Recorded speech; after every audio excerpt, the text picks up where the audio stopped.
E quando nós falamos, de sonho grande, qual é o sonho grande da doutora Jaquelina Naltoni, grande advogada do direito do trabalho? Esse é seu ramo, não é isso? Opa, você sabe que nós somos migrantes, né? Nós somos mineiros, estamos em São Paulo há mais de 40 anos. Então, nós viemos primeiro chegamos numa salinha emprestada de um amigo, depois fomos para um escritório, aí depois nós alugamos a nossa própria sala, alugamos um galpão e ali nós fizemos salinhas. Com o crescer, com o passar dos anos, só aumenta os desafios, porque os desafios continuam até hoje. Então, naquela época, eu tinha muita vontade, porque a minha sala era uma sala que não tinha janela. Eu estava ali no meio, né? E eu tinha muita vontade de ter um escritório, de ter uma casa térrea, de trabalhar numa janela.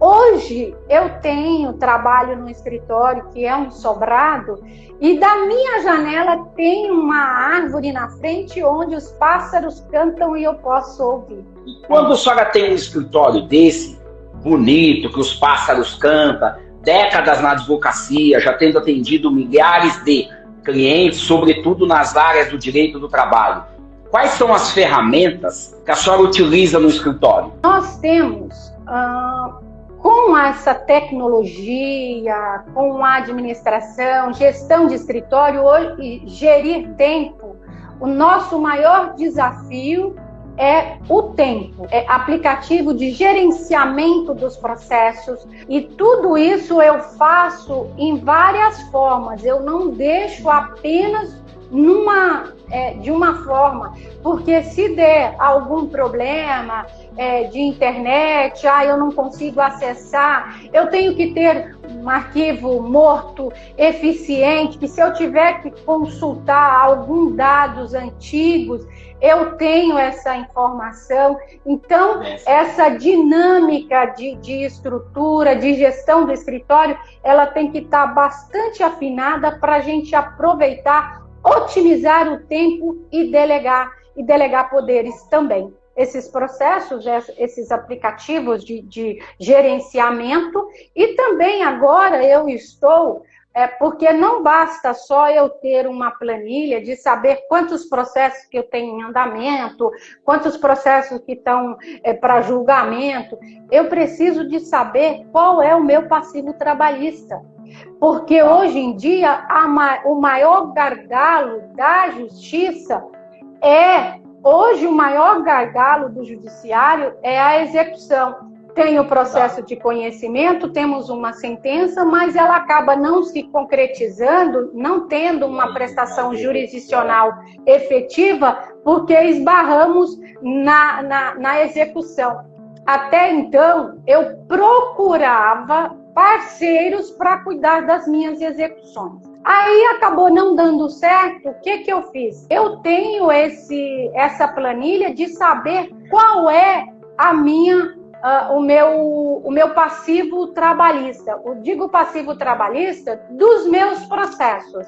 E aí a gente vai, porque aí eu vou focar mais nesse. Às vezes eu tenho, como nós trabalhamos numa advocacia de massa, tem vários processos contra a mesma empresa, às vezes eu tenho informação num processo que ajuda no outro. Então eu tenho que estar bastante antenada, bastante focada nesses processos para que a coisa flui e o cliente sai satisfeito e eu também recebo, né? Legal. Doutora Jaqueline, nós já usamos 2/3 do nosso tempo. Nesse finalzinho que nos sobra, fala para mim, o seu escritório possui planejamento estratégico? Possuímos, sim, planejamento estratégico, e isso se faz necessário, gerir tempo, gerir pessoas, gerir as finanças, focar naquilo que me faz, que eu tenho que resolver agora. Então, nós temos que delegar, temos que saber delegar, porque senão, se eu fico trabalhando sozinho, eu acabo me desgastando e não resolvendo todo o trabalho.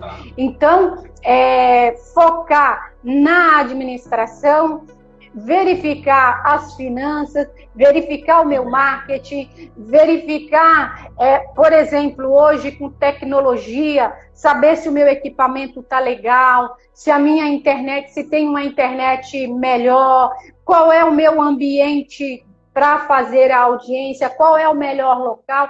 Tudo é uma estratégia que deve ser pensada e analisada e realizada para que o escritório flua.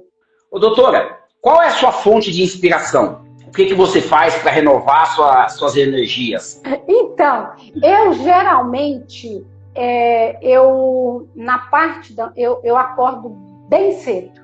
Como boa mineira que sou, eu acordo, às vezes, eu acordo 3 horas da manhã, 3:30 da manhã, 5 horas, mas o meu normal mesmo é 5 horas da manhã. Então,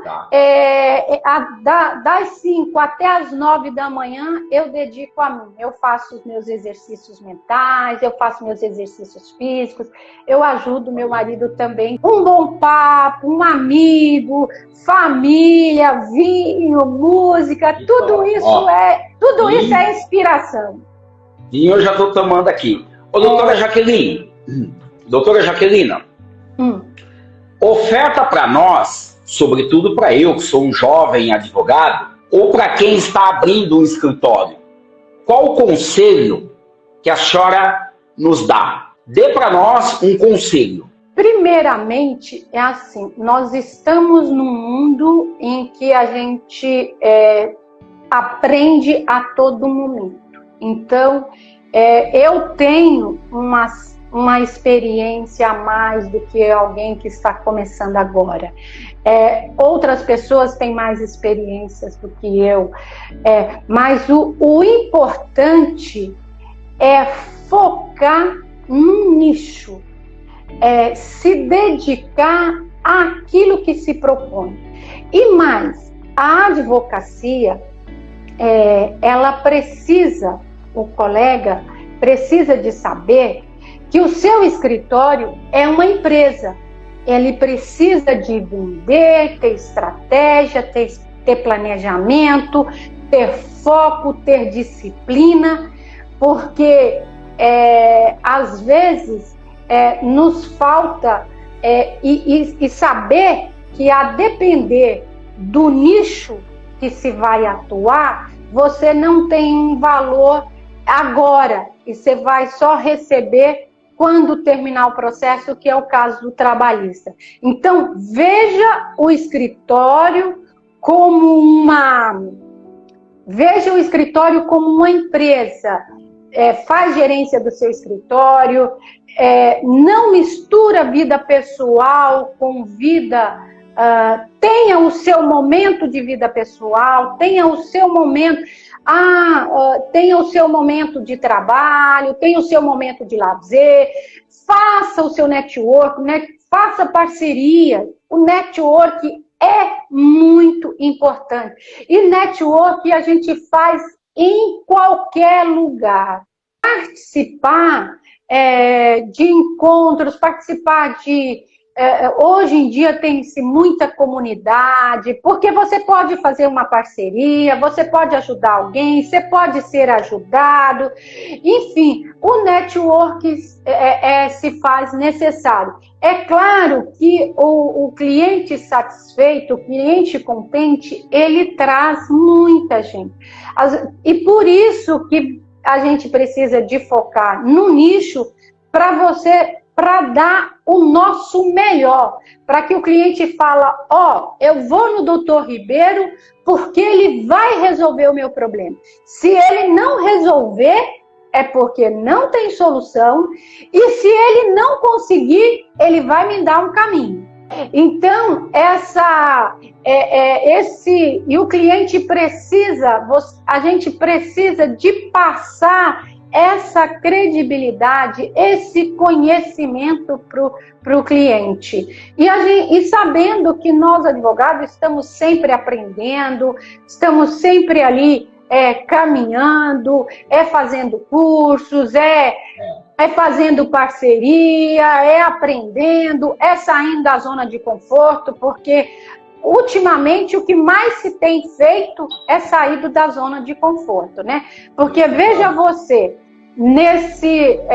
recentemente tivemos um julgamento no STF falando sobre a inclusão do grupo econômico nas execuções trabalhistas. Até então podia se incluir, hoje não mais. Eles permitiram uma exceção, que é através de uma IDPJ, comprovando que os sócios não agiram corretamente, houve má gestão, que eles foram negligentes. Isso deixa um pouco mais, vou dizer, sou bastante otimista, mas é desafiador para a gente fazer essa prova de que houve uma má gestão, porque é um conceito muito subjetivo, né? Às vezes a coisa não dá certo porque aconteceu algo que não estava ao alcance, que não era previsto, houve uma força maior, né? Mas então isso daí dificultou bastante os colegas que trabalham na área de recuperação de crédito.